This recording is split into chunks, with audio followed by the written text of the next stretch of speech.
m'en rappelle, hein. Des semaines que je passais à attendre que sorte le nouveau Spirou à cause de lui. J'en pouvais plus de me demander si Papyrus et Téti allaient réussir à sauver les âmes d'Akhenaton et Néfertiti, ou si Amenhotep allait réussir à terminer son obélisque à temps pour le jubilé du pharaon. Oui, mais la série animée. Ah, la série animée, ouais, je me rappelle. Elle était très bien, cette série. Tu dis ça parce que t'as pas lu les BD. Justement. En général, les détracteurs d'une adaptation reprochent à l'œuvre adaptée de ne pas être fidèle à l'œuvre originale, sans se demander ce que l'adaptation vaut en soi. Écoute, même en se demandant ce que l'adaptation vaut en soi, on lui trouve un tas de défauts. C'est lent, le rythme est inadapté pour capter l'attention de jeunes enfants. Et en plus, pour renforcer l'aspect mythologique, quelqu'un a eu l'idée de génie de demander à tous les doubleurs de surjouer toutes leurs répliques, même quand il s'agit de dire « passe-moi le sel ». Désolée Téti, je crois que la petite princesse des voleurs de Thèbes va gagner cette partie contre la fille de Pharaon. Et sans tricher. Ne parle donc pas si vite, Tia. D'accord, mais c'est plutôt approprié, et puis c'est pas pour autant que les doubleurs jouent mal. Et puis, les graphismes, qui sont très simples, sont très jolis. Et puis pour la musique, on a du synthé peut-être, mais c'est du bon synthé, que demande le peuple? Ce que je demande l'aspect auto-parodique qui permettrait de rendre l'aspect mythologique moins rébarbatif dans les BD. Je suis désolée, mais dans ce cas précis, je trouve que ça ne ressemble pas à l'œuvre originale est un bon argument. Bon, la série gagnerait à se prendre moins au sérieux, c'est vrai. Du coup, certains ressorts scénaristiques invraisemblables passeraient beaucoup mieux. La déesse Wadjet a accordé son pardon à Pharaon et à sa fille. Et je ramène la couronne rouge. Tu oserais défier Nekhbet et Wadjet, les deux dames protectrices du double royaume, Vizir Nuer? Que m'importe tes deux dames, Raoser. Car je suis le nouveau pharaon, par la volonté du plus grand des dieux, le dieu maître d'Ombos. Tu t'es trahi, Nuer. Tu n'es qu'un serviteur de Seth. Maudit. Mais reconnais-le, la série ne fait pas semblant d'être la BD, et adopte un caractère design très différent et beaucoup plus adapté au public. La BD est destinée à un public plus adulte, la série est destinée aux plus jeunes. Ouais, c'est pour ça que la série commence par l'annonce de la fin du monde et la mort de la princesse Téti. Les scénaristes ont décidé de ne pas commettre l'erreur classique de prendre les enfants pour des imbéciles. La princesse Téti est l'héroïne de la série, donc sa mort au premier épisode est forcément fausse. Et puis la fin du monde... C'est la fin du monde, oui. Maintenant, il est temps que le monde soit détruit par le feu. Pompée, misérable bête! C'était hier la fin du monde! Même pas Koraban n'y croit plus. De toute façon, pour l'instant, on ne s'intéresse ni à la fin du monde ni à la princesse Téti. On assiste à la rencontre de Papyrus, aussi appelé Enfant. Petit pêcheur. Petit pêcheur. Petit pêcheur. avec Raoser, prêtre exilé par Pharaon. Papyrus ne sait rien, y compris ses propres origines, mais Raoser est omniscient. Papyrus ne connaît pas Raoser, mais Raoser connaît tout de Papyrus. À partir de là, on peut très bien imaginer quel genre de scène on va avoir. Oh! Est-ce que tu sais que tu es un peu en retard? Qui es-tu? Je te connais, Raziel. Tu es valeureux. Ah bravo! Tu peux aussi deviner mon signe astrologique, Sherlock? Oh bien, il se trouve que je vois l'avenir. N'aie pas peur, tout là comme ça coule. Qui? Tu ne sais même pas qui tu es! Et toi, naturellement, tu le sais. Mais oui! Tu as peut-être déjà remarqué que tu es plus fort et plus rapide qu'un être humain normal. Tu es un sorcier, Harry. Je suis un quoi? Tu n'as pas survécu aux abysses, Raziel. Mais je t'ai épargné une totale dissolution. C'est pour ça que je viens te chercher aujourd'hui. Tu vas aller dans le système d'Agobah. Je vais m'instituer ton professeur. Tu ne dois jamais utiliser tes pouvoirs dans la colère. Occupe-toi de tes oignons, d'accord? Ah! Dans Papyrus, c'est exactement ça, sauf que c'est lent. En gros, Raoser lui dit que s'il délivre la princesse, les dieux l'aideront à découvrir le secret de ses origines qu'il ne connaît pas. Bah on montre pas l'extrait? Ben non, ils ont compris, c'est pas la peine. Mais si, il faut montrer l'extrait, ce serait de la triche sinon. On sait bien que c'est lent.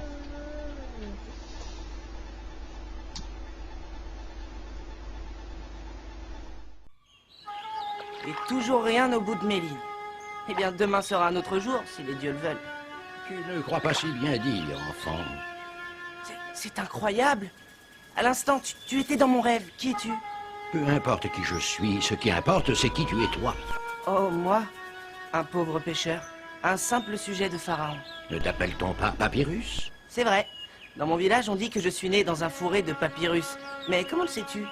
Un jour, enfant, tu connaîtras ton vrai nom. Mais le temps n'est pas fou. Pour le moment, sache que l'Égypte et la fille de Pharaon ont besoin de toi. L'Égypte? Besoin de moi? Elle est bien bonne. Écoute, hein? Où es-tu passé? À l'instar de toutes les scènes d'exposition au théâtre, cette scène est très longue, très verbeuse et pleine de longs discours.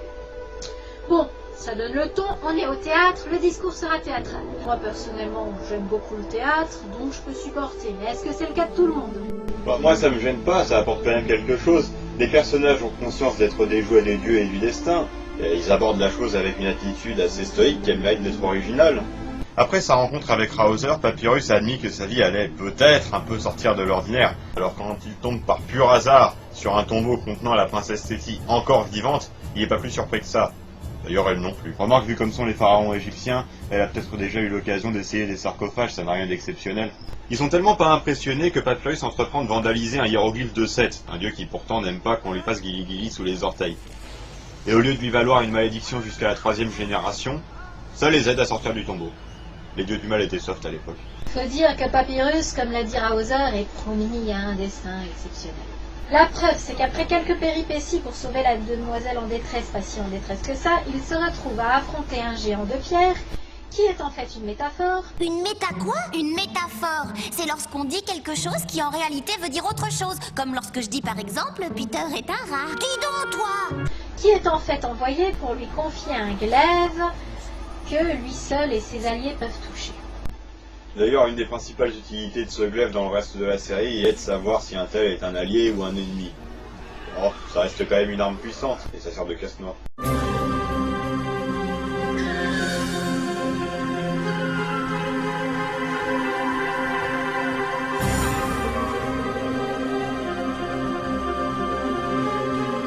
Et après avoir reçu son glaive, Papyrus apprend enfin quelle est sa mission. Et là, je dois bien le reconnaître, c'est classe. Parce que Papyrus ne reçoit pas ses ordres d'un vieil agent secret déguisé comme Alfred de Batman, ou d'une tête en tube, ou d'un vieux chinois qui pratique la divination à l'aide de chausse-pieds, ou d'un poulet géant. Non, Papyrus, lui, il reçoit ses ordres des dieux.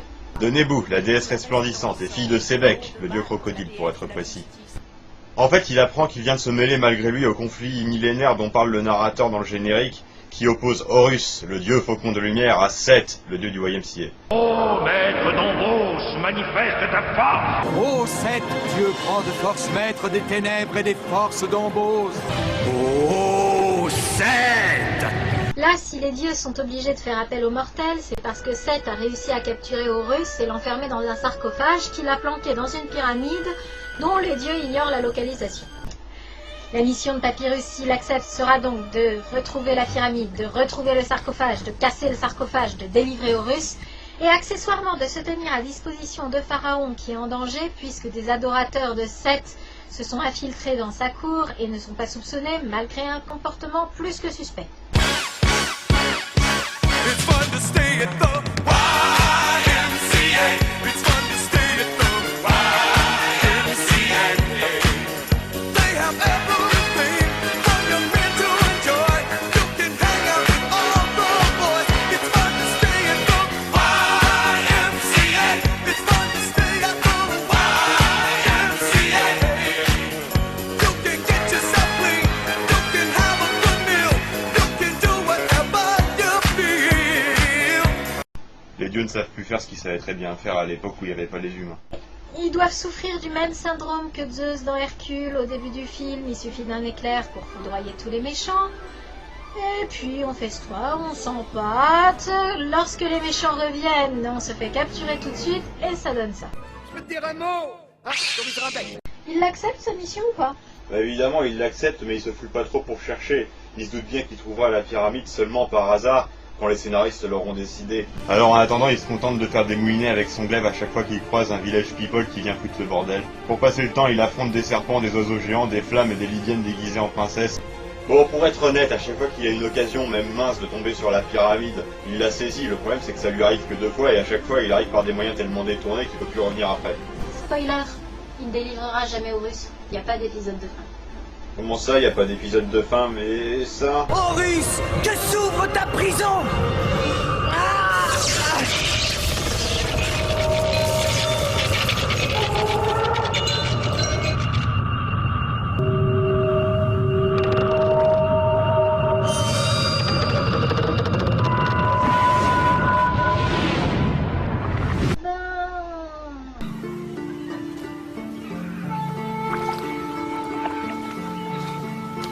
Tu es furieux contre toi, Papyrus, n'est-ce pas? J'ai échoué, Raouser. Horus est toujours prisonnier de Seth. Mais tu as libéré une partie de ses forces et sauvé l'Égypte. Le temps viendra où tu délivreras vraiment le dieu faucon. Alors Seth sera définitivement vaincu. Mais ça, c'est un faucon de lumière, et ça, c'est sa lumière qui apporte la paix sur l'Égypte, et ça, c'est les Égyptiens qui sont contents. Pourquoi est-ce que 30 secondes plus tard, on vient nous dire que c'est pas ça? Comment ça, un épisode où il délivre Horus? Non mais attends, moi j'ai déjà signé pour une saison 2. Eh ben tu m'arranges ça. Bah je sais pas, tu te démerdes. Ah ouais, c'est peut-être ça. Ouais, c'est une de ces séries faussement à suivre dont les Européens ont le secret. On a rajouté un fil rouge, cette histoire de délivrer aux Russes pour capter l'attention du jeune public, mais comme les scénaristes ont parfaitement conscience qu'ils n'auront peut-être pas le budget pour finir, ils suppriment toutes les références à des épisodes précédents. Le symptôme de ces séries, c'est qu'on ne numérote les épisodes qu'à partir du moment où la série marche. Comme ça, on peut diffuser les épisodes dans n'importe quel ordre, et personne ne s'aperçoit qu'il n'y en a pas beaucoup. C'est vrai que du coup, la série souffre quelques problèmes de continuité. Par exemple, dans un épisode, Papyrus apprend effectivement ses origines. Et les scénaristes ont été malins. Son ancêtre Toutankhamon l'exhorte à ne pas révéler le secret, ce qui fait qu'il va pas être obligé d'en reparler par la suite. Mais le problème, c'est que du coup, dans certains épisodes, il oublie carrément qu'il a plus besoin de chercher ses origines parce qu'il les a déjà trouvées. Ce que je cherche, est-ce la porte d'Ombos? Esthétique? Peut-être. Mon passé, mon vrai nom? Les problèmes de continuité, il n'y en a pas un seul dans les BD. Oh, arrête ta mauvaise foi, je suis sûr qu'il y a un truc qui est que dans la série et que t'aimes bien. Puisque tu en parles, oui, dans le cadre de cette histoire d'origine, les scénaristes font intervenir une histoire de génocide perpétrée par Pharaon dans sa jeunesse. Seulement depuis, il est devenu un bon souverain, un souverain dont l'Égypte a besoin, et Papyrus doit prendre énormément sur lui pour pardonner à Pharaon un acte aussi ignoble. Ce qui est un sujet étonnamment noir et complexe pour une série qui se veut pour les enfants. Bah, la série ose évoquer la violence mais n'ose pas la montrer, comme d'habitude. Et puis Papyrus choisit la solution heureuse, à savoir pardonner à Pharaon. Bon, par contre, on peut se demander si c'est la plus morale dans le sens où on l'entend habituellement, puisque le responsable n'est pas puni. Ça, c'est autre chose. Revenons à notre héros qui bosse dur. En effet, à chaque épisode... Oh, Seth! Lui envoie une créature pour embêter l'Égypte. Souvent la même, recyclage d'images pour raisons budgétaires oblige. Et Papyrus doit résoudre le problème en demandant aux dieux de résoudre le problème. En général, ça fait une quête qui consiste à remonter le Nil. Vous remonterez le Nil. Nous remonterons le Nil. Vous remonterez le Nil. Pour trouver la solution dans un endroit mystérieux, magique et dangereux. Il est accompagné dans ses quêtes par pas mal d'alliés. D'abord, il y a Raouser, qui a rappelé auprès de Pharaon lorsque celui-ci comprend la menace que Seth représente pour l'Égypte. Il a le même rôle que l'oncle dans Jackie Chan, il aide les héros à trouver où aller. À l'instar de l'oncle de Jackie Chan, sa formule pour résoudre les problèmes est toujours la même. Je consulte les dieux. Je dois consulter les dieux. Je dois encore consulter les dieux. Et parfois, ils veulent bien me répondre. Évidemment, la principale alliée de Papyrus, c'est la jolie princesse Théti, qui l'accompagne partout où il va. Les scénaristes n'ont pas voulu les séparer. Et quand elle l'accompagne pas, c'est des circonstances mystérieuses qui se chargent de la téléporter à l'endroit où se trouve Papyrus. Et comme elle a les mêmes compétences que le héros, à part qu'elle sait danser et invoquer des serpents magiques, dans la moitié des épisodes, elle sert à rien. Et dans l'autre moitié, c'est Papyrus qui sert à rien. Mais on peut quand même saluer l'initiative scénaristique de pas avoir voulu faire de sidekick inutile. Encore heureux qu'ils aient les mêmes compétences, ils sont les deux seuls dans toute l'Égypte à les avoir. À chaque fois qu'il y a un problème, personne ne s'étonne que l'unique héritière du trône soit seule à aller au feu, avec pour tout garde du corps un petit chétif armé d'une épée qui foudroie. Ils y vont pas toujours seuls au feu. Moi, quand j'aurai un crocodile blanc à affronter, personnellement, j'éviterai d'avoir un handicapé dans la bande. Imhotep, alias Monsieur Ascenseur Social. C'est vrai quoi, il commence mendiant, il termine architecte royal. Côté handicap, je dois bien avouer que Imhotep dans Papyrus, c'est un peu comme Odile dans Franklin. Son handicap n'est jamais pris en compte. À chaque fois que ça pourrait devenir un ressort scénaristique intéressant, ça ne se passe pas. Une bagarre, il assomme tout le monde à coups de canne. Une chute dans un tombeau, il gambade sur les pierres comme un cabri. Moi, pour affronter un crocodile blanc, c'est Apu que j'emmènerai pas. L'enfant sacré a la raison troublée. Parce que si ce garçon a la raison troublée, c'est parce que les dieux s'en servent comme téléphone. Donc du coup, tout le monde écoute ce qu'il dit, mais le problème, c'est que tout le monde oublie aussi que c'est un dieu lui aussi. Et donc des fois, il prend possession d'Apu pour délivrer un message faux à la place d'un dieu pour lequel il se fait passer. Au bout de 3 fois qu'il se fait avoir, Papyrus devrait quand même apprendre à vérifier ses sources, non? Surtout qu'en fait, Apu est inutile, hein. Pour s'adresser à un dieu, il suffit de lui demander. C'est les dieux les plus serviables de toute l'histoire de la religion. Oh Isis, mère de l'Égypte, je t'implore, l'enfant pharaon m'a appelé. Aide-moi à le retrouver. Aide-moi. Tu n'as pas en vain fait appel à moi, Papyrus. Viens. Les compagnons de Papyrus les plus compétents pour l'aventure, ça reste quand même Beppo et son âne. Certes, ils jouent le rôle du sidekick comique, mais ils sont quand même très malins. Le cerveau, ça reste l'âne, parce que Beppo est... disons qu'il a un mauvais sens de l'orientation. Mais ils savent se rendre très utiles dans beaucoup de circonstances. Vite, vite! Par ici! Tu te rends compte, Camelot? Nous aurons sauvé 2 fois la vie de Pharaon! De toute façon, Papyrus n'a pas besoin d'avoir des compagnons de voyage si performants que ça, puisque la plupart du temps, c'est les dieux qui font l'essentiel du boulot. Divine Uréus, tu as été trompé par Seth. Mais Renré, dont tu as si bien défendu la retraite, a été emprisonné contre sa volonté. Et gratuitement. Dans le colosse sans visage, Papyrus commet un sacrilège malgré lui. Et il se retrouve changé en bête pour ça. Théti doit donc se rendre au domaine des dieux pour implorer son pardon. Dans la BD, pour ça, elle doit danser pour les dieux jusqu'à épuisement. Dans la série... Théti, fille de Pharaon, je te connais. Tu es la protégée de ma fille Nebou, la déesse resplendissante. Je m'engage à réaliser ton vœu sans qu'il t'en coûte la vie. Elle obtient une faveur gratuitement, juste parce que les dieux sont impressionnés par le courage qu'elle a eu en venant jusqu'à eux.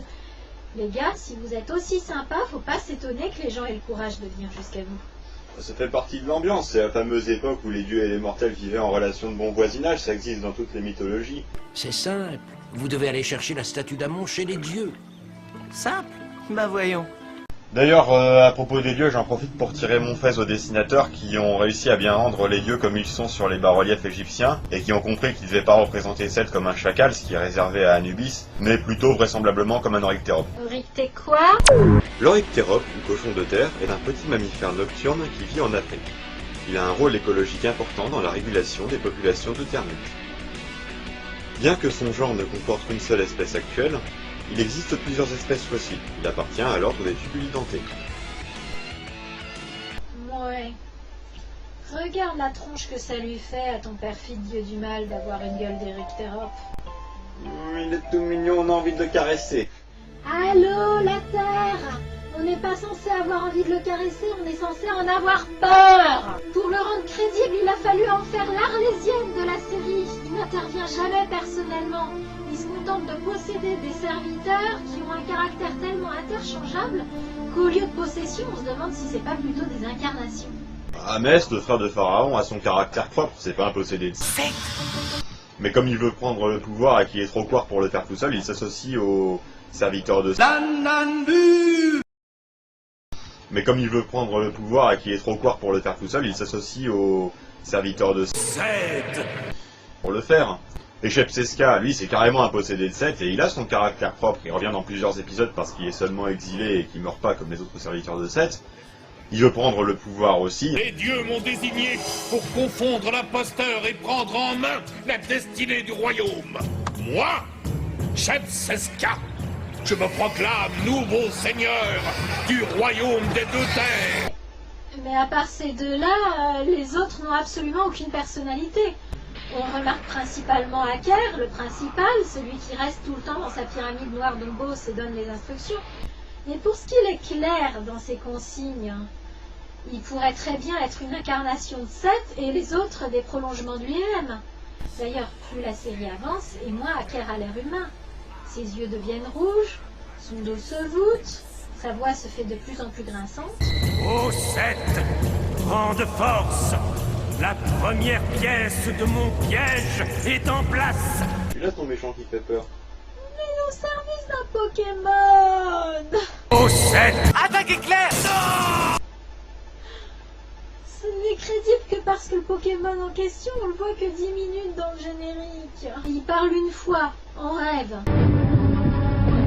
Ah non, Papyrus. Cette fois, tu ne pourras rien contre moi. Cette fois, l'Égypte est perdue.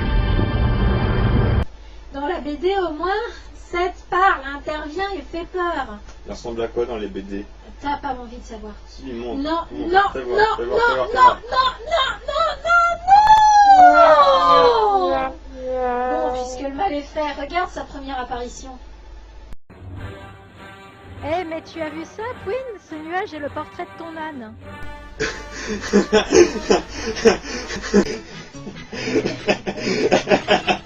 Mais au moins, celui-là, on n'a pas envie de le caresser. Oh, tu te calmes. Oui, attends. Faut que je me concentre. Mais de toute façon, parmi les amis de Papyrus, t'en as oublié un. Moi? Oui. Si t'as pas parlé de Tia, celle qui... Je dois me livrer pour sauver la paix entre les deux terres. Téti, non, je t'en empêcherai. J'ai promis à Rouser de veiller sur toi et je tiendrai parole. Écoute, Tia, Papyrus a risqué sa vie, et moi, princesse d'Égypte, je ne ferai rien. Si tu es mon amie, laisse-moi aller. Ouais, tu as raison. Ne sert absolument à rien. Il faut la jeter par-dessus bord. Quoi? Oh, t'exagères. Son statut de voleuse fait qu'elle informe Papyrus de ce qui se passe à Thèbes. Non, ça lui permet d'emmener Papyrus chez elle où se trouve Tatatra qui est un bien meilleur informateur qu'elle. Parfois, c'est elle qui le fait. Parfois. Sérieusement. Sans tricher, sans retourner voir, qu'est-ce que tu te rappelles de ce personnage? Elle a un singe et elle a très peur qu'on oublie son surnom. La princesse des voleurs de Thèbes. La princesse des voleurs de Thèbes entre princesses. Même pour ça, elle n'est pas originale. Tous les personnages de Papyrus ont un surnom. Pharaon, vie, force, santé. La princesse Téti, fille du pharaon Mérenré, le dieu vivant. Apu, l'enfant sacré, à la raison troublée. Ô Seth, maître d'Ombos. Des fois, elle sert au scénario, certes, mais ça sert principalement à mettre ses amis en danger. Mais comme tu le disais, il est vrai que tu n'es pas princesse d'Égypte. De quoi tu te mêles, toi? Papyrus et Téti sont mes amis. Bien sûr, mais je te vois contrarié, et cela fend le cœur de Sémout le marchand. Entre, et je pourrais peut-être t'aider. Non, ce qui est très énervant dans ce personnage, c'est qu'il y a bien un voleur dans la BD. Pharaon, un homme. Bah, ils ont féminisé le personnage dans la série pour que Téti puisse être jalouse. J'ai bien remarqué que tu lui courais après. Ainsi, elle peut révéler sans le faire exprès ses sentiments pour Papyrus, sans pour autant avoir à évoquer plus clairement la question des sentiments amoureux. Et ça marche pas. D'abord parce que la relation Papyrus-Téti est bien assez touchante comme ça. Ces deux-là passent leur temps à sacrifier leur vie pour celle de l'autre. Bon, ils s'en remettent assez rapidement à chaque fois, heureusement. Ensuite, parce que le scénario ne trouve jamais l'équilibre entre le sentiment de jalousie et le sentiment d'amitié que Téti a pour Tia. Ce qui fait qu'un tas de scènes ne servent à rien, parce que tout ce qui est amorcé est aussitôt désamorcé. Oh, je comprends. L'élu des dieux a sans doute une mission urgente. À moins que ce ne soit un rendez-vous galant. Que vas-tu chercher là? J'ai tout simplement rendez-vous avec Tia. Avec Tia, je n'étais pas très loin de la vérité. Pas en russe, vraiment? Téti, tu exagères. Molon, je plaisante. Laisse-moi venir avec toi. Ça fait longtemps que je n'ai pas vu Tia, moi aussi. C'est pas tout à fait vrai, dans l'épisode Le Retour de Senket. Non, de Senket, le retour de Senket. Dans le retour de Senket, donc, c'est bien mené de bout en bout. Oui, des fois ça marche, mais la plupart du temps ça tombe à plat. Ensuite, l'autre rôle que devrait jouer Tia, c'est celui du personnage qui fait des blagues sur le couple qui s'aime et le dit pas, histoire de faire rougir les intéressés. Mais là, comme ni Papyrus ni Téti ne relèvent jamais quand elle fait une blague vaseuse sur le fait qu'ils disputent tout le temps de manière ambiguë, sérieusement, Beppo s'en sort mieux qu'elle dans ce rôle. Ces deux-là vont vraiment bien ensemble, hein, Camelot. On voit vraiment pas ce qui pourrait les séparer. Bah, en même temps, la relation entre Papyrus et Téti est assez particulière. Ils ont parfaitement conscience qu'ils pourront pas sortir ensemble à cause de leur différence de rang, et pourtant ils se comportent comme un couple déjà bien établi. Ça te plaît? Mais bien sûr que ça me plaît. C'est comme cette promenade en barque. Avec toutes ces obligations au palais, ça fait si longtemps que nous n'avons pas vu un moment à nous. D'ailleurs, c'est toujours surprenant quand Papyrus fait mine de pas se rendre compte des sentiments que Téti a pour lui. Comment as-tu réussi à me sauver de la prison des songes de Seth, alors que même la magie de Raouser avait échoué? Je ne sais pas, Papyrus. Moi, je crois savoir. Ah oui? Alors éclaire-nous, Raouser. La prison des songes de Seth était un monde de haine, de mensonges et de brutalité. Pour t'en sortir, il fallait quelque chose. Quelque chose comme un sentiment si pur qu'il soit plus puissant que toutes les magies. De quelle sorte de sentiment veux-tu parler, Raouser? Ça, ce n'est pas à moi de le dire. À qui alors?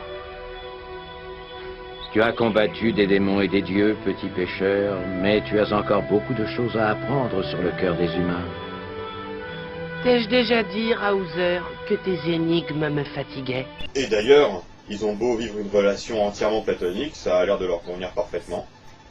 Oui, c'est la relation qu'ils ont dans les BD. Et d'ailleurs, un avantage de la BD que tu pourras pas contredire, dans la BD, il y a un bisou. On en a même plusieurs.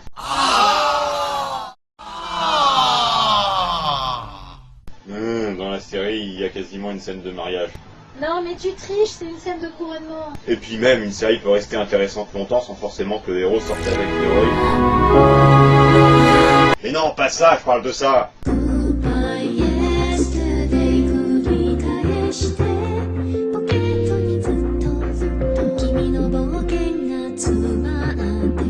Allez, sois pas fâché, je te taquine. J'aime la BD. Et quand on aime la BD, regarder la série est très frustrant parce qu'il y a un tas de scènes qu'on se souvient comme étant intenses, profondes et qui deviennent simples et édulcorées. Mais même avec cette frustration, on n'échappe pas au charme des épisodes. Il y a une vraie recherche côté musique, côté image. Et les épisodes inventés pour la série sont très bien.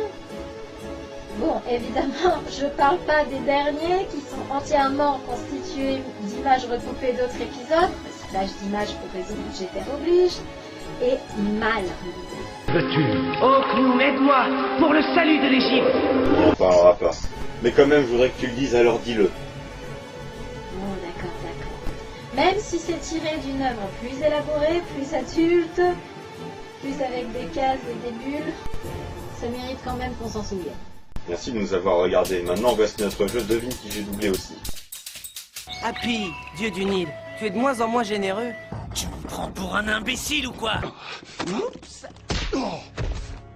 Excusez-moi. Quand on a été un Flying Grayson, on le reste jusqu'à la fin de sa vie. Tsunomon, réveille-toi! Shepsy, tu veux rester dehors? Ah, est-ce que c'est bon d'être grand à nouveau? Tu veux jouer un peu? Les trois cornes ne jouent jamais avec les longs coups. Ils gardent toujours le meilleur pour la fantanterie, Fifi. Tep, l'architecte de cette pyramide était plus qu'un bâtisseur. C'était un génie, comme j'aimerais lui ressembler. Elle est brûlée. Il y a eu des combats ici. Des guerriers de la tribu de l'eau ont tendu une embuscade à des maîtres du feu. Dieu d'Égypte, vous m'avez pris ma fille bien-aimée. Et maintenant, pourquoi cette colère? À qui faites-vous allusion? Tu te prosternes devant un imposteur. Cet homme n'est pas Pharaon. D'accord, pourquoi pas. C'est un club de luxe, on y mange bien, ça peut être amusant. Vous savez où je peux louer un smoking? Vous savez... Je déteste quand il fait ce coup-là.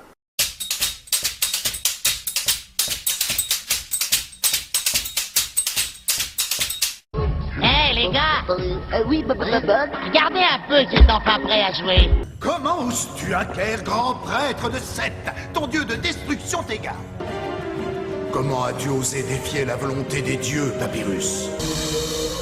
Oh, tu parles d'un guide. Le temps d'une petite sieste sur ton dos et hop, nous voilà perdus, espèce d'âne.